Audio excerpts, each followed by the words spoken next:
Hello and welcome to Geekatplay Studio Tutorials. In this tutorial we'll look how to create a very simple but interesting look with the camera position, play with the sky and some little bit post-production. So we have it our main camera, let's select it, and what I want to do, I want to rotate this all the way up. So we'll have it like totally vertically look up in the sky. Next thing, let's add trees. So we'll right click, and depend on what application you have it, Pioneer, Complete, Infinity or Extreme, you may have a different selection of the trees available. Always, if you want it, you can go ahead on Copy and purchase there. They have a lot of new trees and other stuff, vegetation, or you can just use what you have it in your collection. Currently what I will go to use is just a tall pine tree. This actually I find very useful, nice plant, so I'll put one right here. Let's create another one. If you notice, I'm putting kind of like a round. The other effect would also, if you notice, we have it, our angle doesn't cover trunks, and I want to see them. To do this, we'll go to main camera and we'll just make our focal lengths more wider. So the smallest number, what millimeters, the wider its lens is.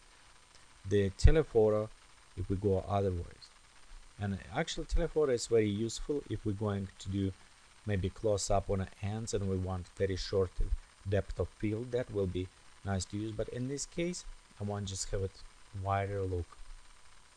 Okay, so right here we already selected and I'll put it just 18 millimeters. So we'll have two trees going around. Let's add a few more. Just select one, put it maybe right here, and one more, put it one here. You know what, let's add some other type of the trees, and I'll just go ahead and select something with the leaves.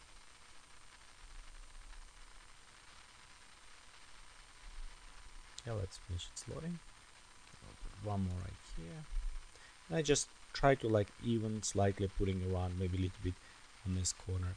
Also, you can, if you notice, I have right here grid enable on my screen, and I find out that is very useful for me when I want composition properly, so I can place a bit more balance on my screen. It does help me. To enable this, you can go ahead to view display options right in your window, click, go down to frame guides, and you can enable one. The safety frame, it's where you see these blue lines that will help you when you do overscan on some other televisions, mostly for animations. And of course the frame strips, we have it 4 verticals and 3 horizontal zones. That's what we did. Also we can adjust different if you want to cells, but 4x3 it's what I like it. It's kind of very balanced and it's very classic to use in that way. So let's go preview what we have right now. We'll go ahead, switch to render to screen 640, and here we already have it kind of nice look. Maybe right here need add a little bit more to the balance. Okay, let's go ahead and maybe select something different. Sometimes you want to mix vegetation. What's happened with Vue? Vue is very nice and powerful software, but I also find out it's actually in vegetation give you very realistic view and very life look, like when you start mixing vegetation, when you don't just use only one kind. If you mix them with different colors, different shapes, that give you very natural look. Okay, this is look kind of balancing, so we're ready right now to work on our sky.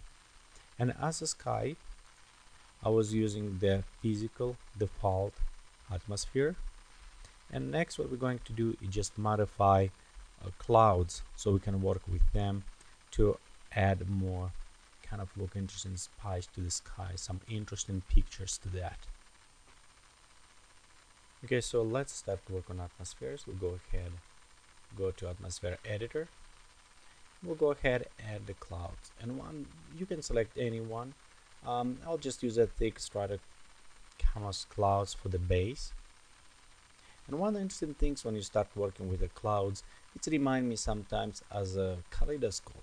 With every turn and adjustment, you can have a very incredible image come out. So it's very interesting and beautiful. So we'll go to the lighting now tab, and let's make our ambient light color darker. I like to do this because it will add a little more depth to our clouds.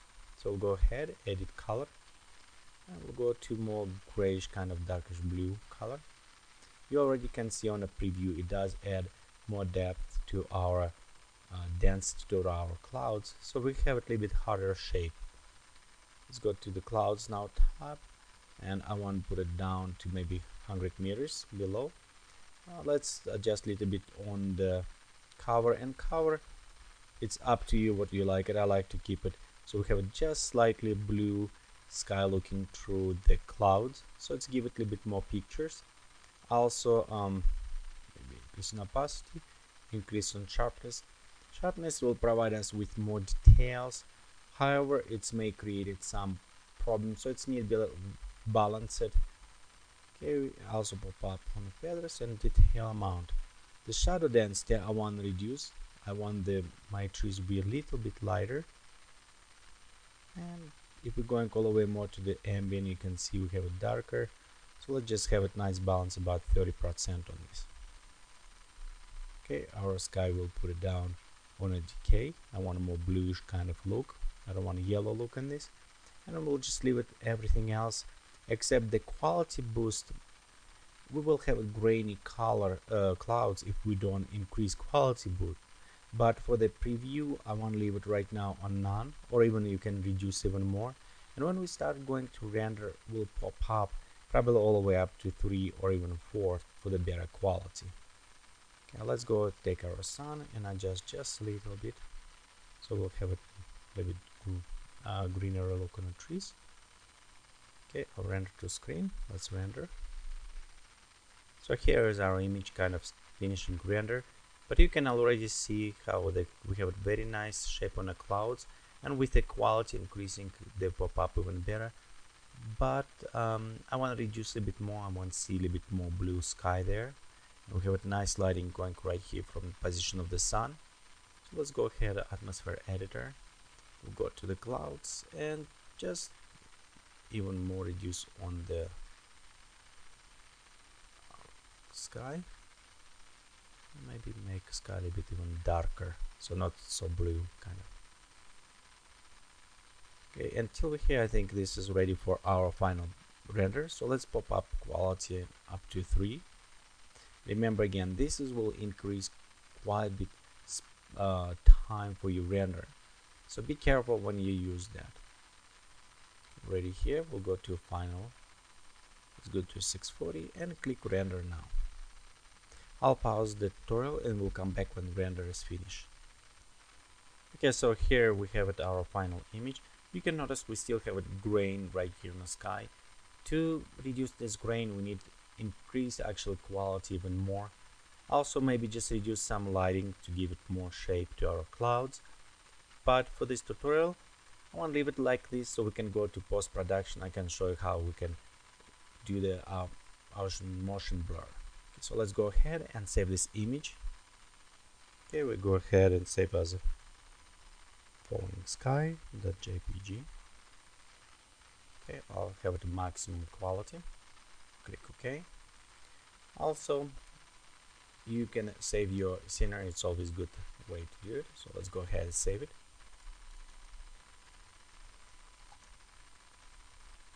Let's save as falling sky as well. And now we're ready to go work in post-production.